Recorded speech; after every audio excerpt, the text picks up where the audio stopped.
What if you randomly walked into a Boba shop and all of a sudden there was a Strive tournament going on?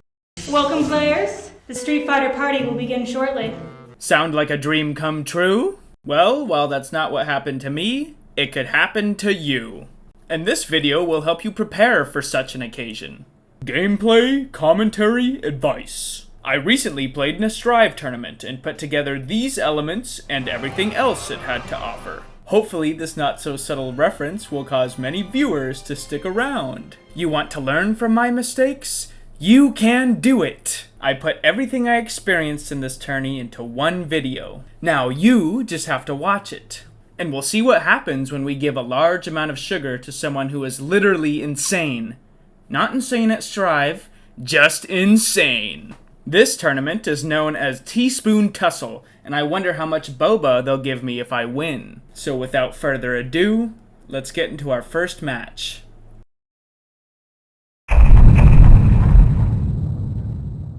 The hosts of this tournament were very generous and fueled me up with a brown sugar milk tea on the house prior to my first match. The thing is, I don't have much of a sweet tooth, so the amount of sugar I just consumed is a bit of a taboo for me, and at this point, I'm bugging. But with my legs shaking and my heart racing, I'm lucky enough to start my tournament run on stream and in Winners Round 2. To open Game 1 against McLamsey the May, I choose a passive round start as I don't have too much tournament experience against this character, and I'm trying to collect data on my opponent's round start options. Competing for the initial momentum here, we both spend early bursts. But after spending too much blood, it was bite or die for me, which McLamsey saw coming, and he secures the first round with one more combo. Nice execution. In round 2, a solid trade leaves me with the advantage, but I get thrown for mistiming a meaty.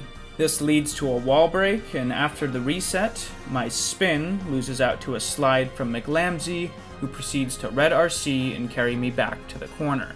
I get a lucky throw and mess up my regrab, but a PRC bails me out, and I decide that a reset is more valuable than a wall break. And that decision definitely pays off, as a YRC bait leads into a wall break anyways, and after landing an anti-air back in neutral, I take the round with a low during our next encounter. In the final round of Game 1, winning the opening exchange with a DP and following it up with a bite puts me off to a great start. Perhaps maybe I'm a bit too overzealous with the gold burst though, because as the commentators said, "You're not that guy, pal, trust me, you're not that guy."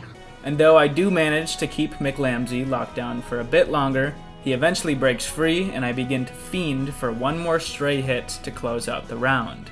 But as my mash is repeatedly beat out, the stray hit I so desperately desire never actually connects, and I now find myself at a huge disadvantage. Back in neutral, May luckily whiffs their gold burst, but my nasty 2H habit rears its ugly head once again, and McLamsey takes the round, getting the first point on the board.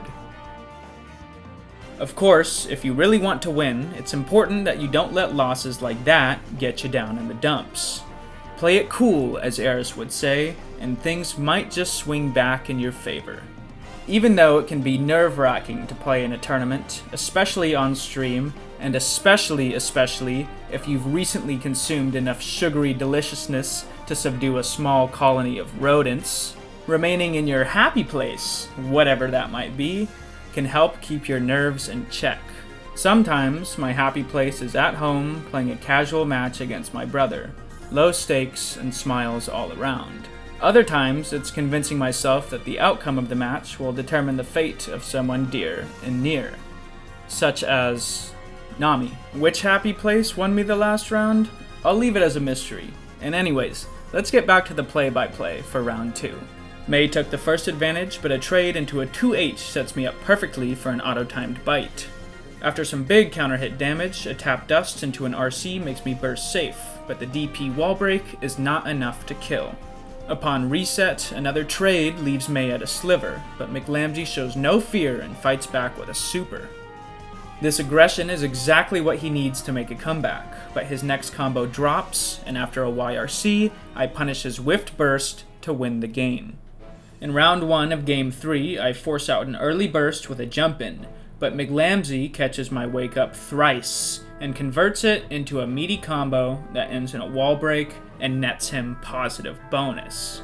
Back in neutral, my jump read whiffs and my spin collides with May's dolphin. Though incredibly out of character, I up back to get a punish on McLamsey's throw and then catch his wake up to extend my advantage. Command grab whiffs, but an aggressive burst sets me up for another, which I red RC to get the wall break.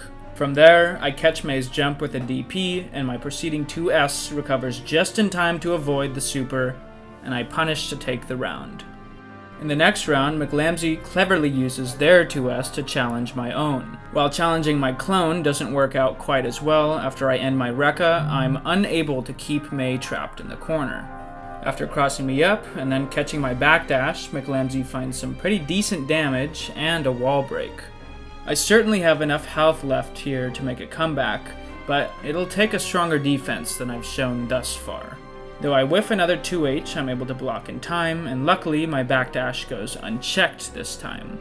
A creative approach mitigates my 6P, but I don't take too much damage, and a jump helps me reverse the situation and land a bite. Round tied up, a scramble of sorts begins. It's obvious enough that my opponent prefers an aerial approach, but I keep failing to anti-air. With that in mind, my focus shifts to baiting out the burst, and though my Fukio is barely clipped by it, a trusty clone grants me victory in Game 3. Game 4 didn't go so swimmingly for me, so I think this is a good opportunity to talk about the difference between a I'm gonna win mindset and a I'm gonna try my best mindset. Believing that you should win or that you're only deserving of a win is obviously different from believing that you can win or that victory is possible. You see, when I'm definitely gonna win this is the only thing you're thinking about when you're entering a set or even a game, you can become completely blindsided to the mistakes you're making. And when you don't know what you're doing or why you're losing, it's really easy to get frustrated and allow the quality of your play to diminish. If for even a second you begin to think that the win is free and should be handed to you on a silver platter, you begin to underestimate your opponent, either consciously or subconsciously, which certainly puts you at a disadvantage. And that's why I believe that it's better to go into every match assuming it will be a hard-fought battle with both victory and loss on the table. That's what I define as a I'll try my best mindset. With that being said, we head into Game 5 with a bit of a reality check. Don't get me wrong, McLamsey is an excellent May deserving of my full respect and attention, but I believe that the 2-1 score advantage I had caused me to subconsciously underestimate them in Game 4.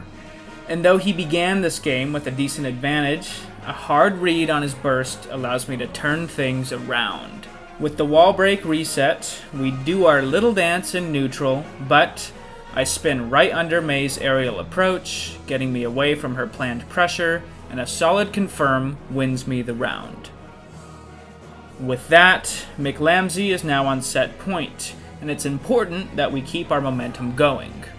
So I have no issue spending an aggressive burst to gain the advantage, and though punishing a whiffed 2H gets them out of the corner, a 5H puts them right back in. After that, an RC'd tap dust gets me enough damage to take the set. Real talk, McLamsey the May, I loved those games and I'd be happy to run some more with you anytime. Thanks for an awesome Game 5 start to this tourney.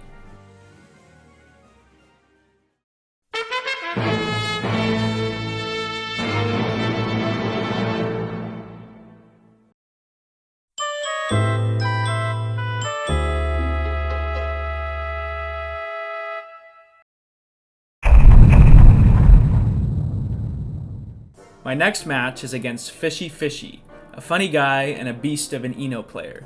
Since we're in winner's quarters, this match is a top 8 qualifier, where the victor will move on to winner's semis and secure themselves a guaranteed 5th place. This is a very exciting match for me too. I see it as a fun opportunity and a gift of high-quality tournament experience. Here's why. Much like the May matchup, I don't have a plethora of tournament experience against Eno. Well, before this, I've played against an Eno in bracket once, and I lost. But unlike the May matchup, I'm actually lacking critical information going into this set. You see, it's pretty much required that you know a certain technique in order to effectively deal with Eno's mix. The technique I'm talking about is called fuzzy blocking, but up until this point, I've neglected to unlock it on my defensive skill tree.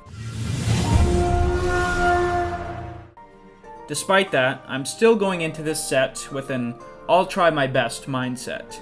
Victory is still possible, but my win condition is also very specific and will be difficult to pull off. After all, round 1 was pretty even, and I'm thinking, if Eno never gets in to set up her mix, I'll never be forced into a situation where fuzzy blocking is necessary. But this is much easier said than done, because while Nago certainly has the tools to keep Eno at bay, Fishy Fishy is very talented, and I'm scared. Every time he gets a knockdown, I'll likely be trapped in his pressure for a long, long time. To put it simply, there's 2 ways out: through the wall or in death. Against such a strong opponent, it doesn't really matter how strong a devil fruit you've eaten. If you don't have the hockey to back it up, it won't do you much good. Nevertheless, this match is a wonderful case study for learning the Eno matchup. If you're like me, a fuzzyless scrub, and you run into an Eno either in bracket or while grinding in the old tower, it's vital that you save your resources for defense. It might be tempting to spend your tension on a purple or red RC to extend a combo, but I urge you not to do that. You see, if you can't fuzzy, you're gonna get high-low mixed all day long. What are you gonna do? Read every hit of the block string?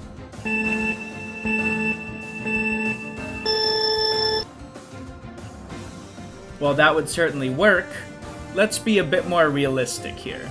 For that to work, you'd have to fire off correct guesses once or twice a second. I don't know about you, but that's a little fast-paced for me to keep up with. In this situation, lacking fuzzy as an option, I think it's a good idea to be frugal with your meter and spend it on YRCs.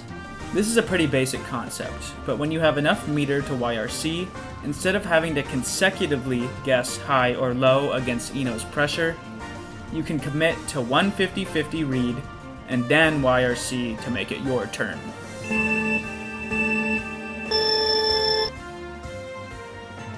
Now obviously, high and low aren't the only variables to consider, but that's about as much math as you're going to get out of me today.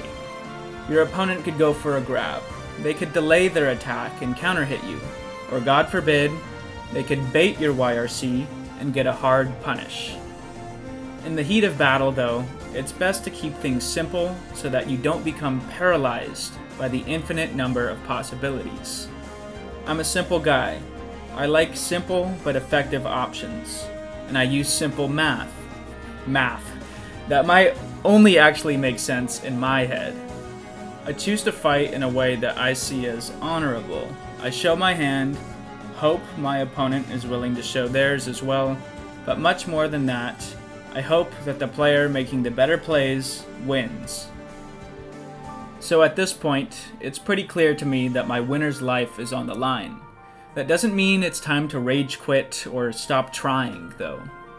Though I don't have any points on the board, I've had a blast during this set, and I'm thankful to Fishy Fishy for giving me a better understanding of the matchup and of the game as a whole. Since I understand why I'm losing, all I can do is laugh it off while I keep trying my best. It also helps that my opponent is so kind, and let me tell you, as the tournament goes on, there is a strong correlation between attitude and victory. Strong morale wins wars, my friends, and so, even though it's tough, I ask you to smile and say good games when you win and also when you lose. Good games, Fishy Fishy. But go easy on me next time! Regarding the last set, defensively, I gave it my all even though I was lacking critical information. But I think it's time we learn to fuzzy block with a little help from the lovely Control-Alt cookie. While the YRC equations I included in the last match are definitely flawless, and it's possible to react to your opponent's high-low mix, we're gonna throw those options out the window for now.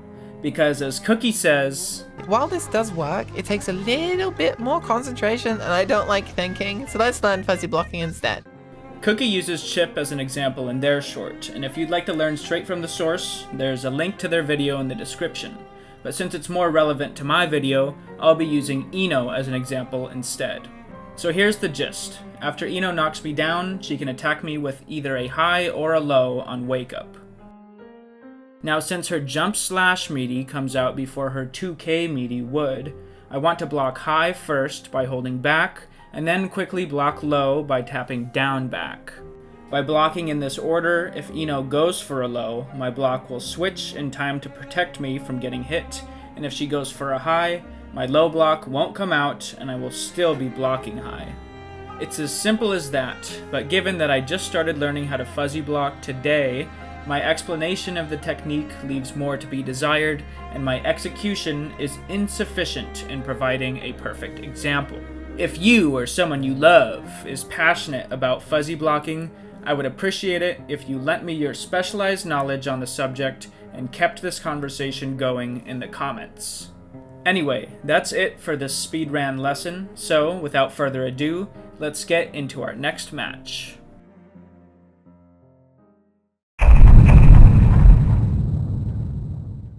After Fishy Fishy sent me to the losers bracket, I had an opportunity to watch my friend DN Devi's off-stream match against a Gold Lewis player.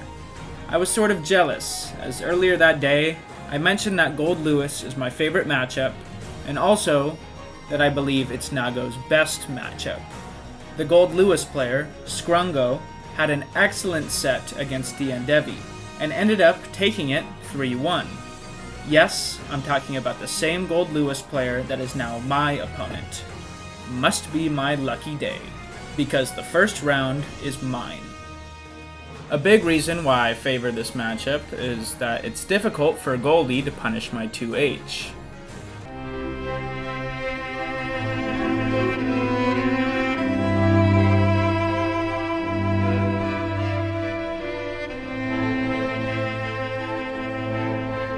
And given that it's one of my worst habits, getting away with it freely makes me a lot more confident going into this set.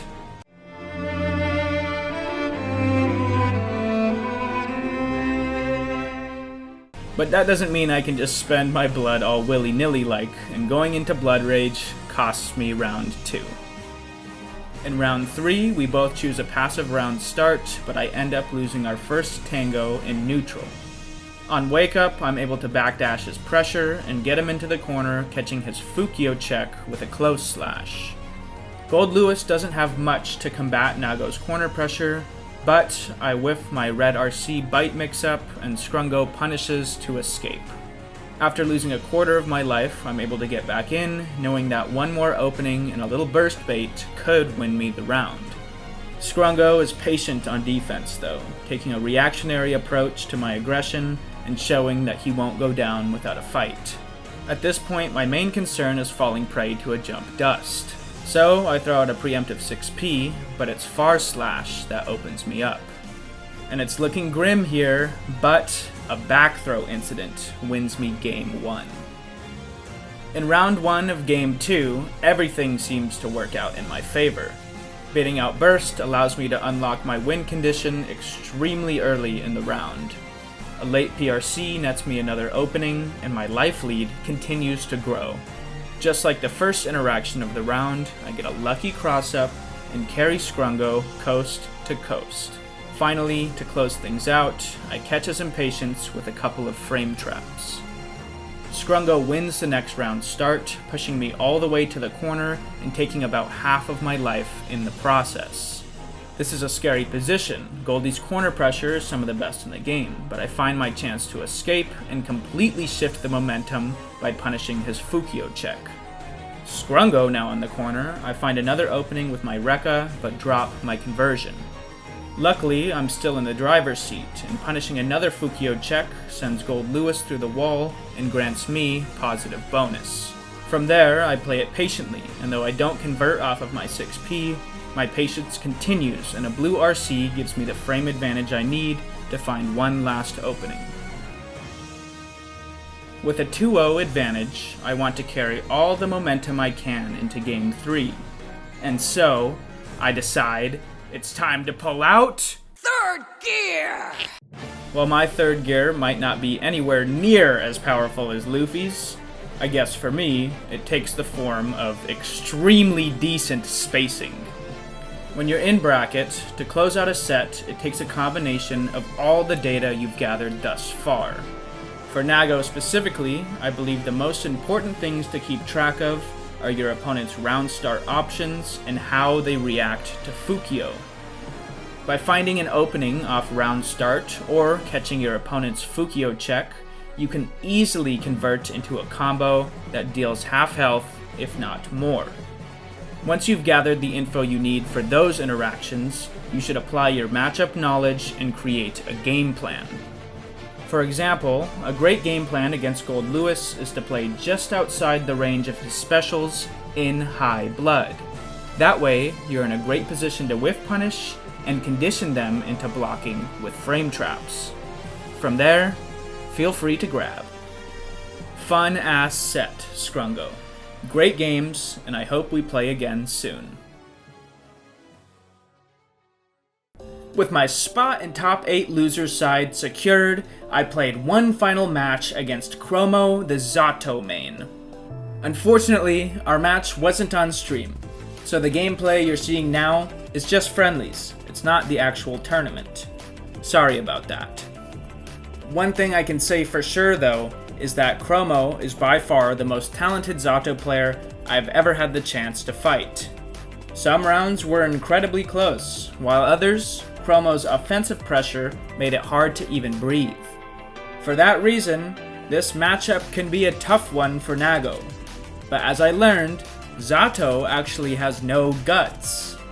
Now, when I say that, I'm not trying to call Zato players spineless. No, when I refer to guts, I'm talking about a type of damage scaling that occurs when most characters are at low health. For example, Nago will take less damage when he gets opened up at low health. Zato, on the other hand, has no guts, so he will take the exact same amount of damage no matter where his health bar is sitting.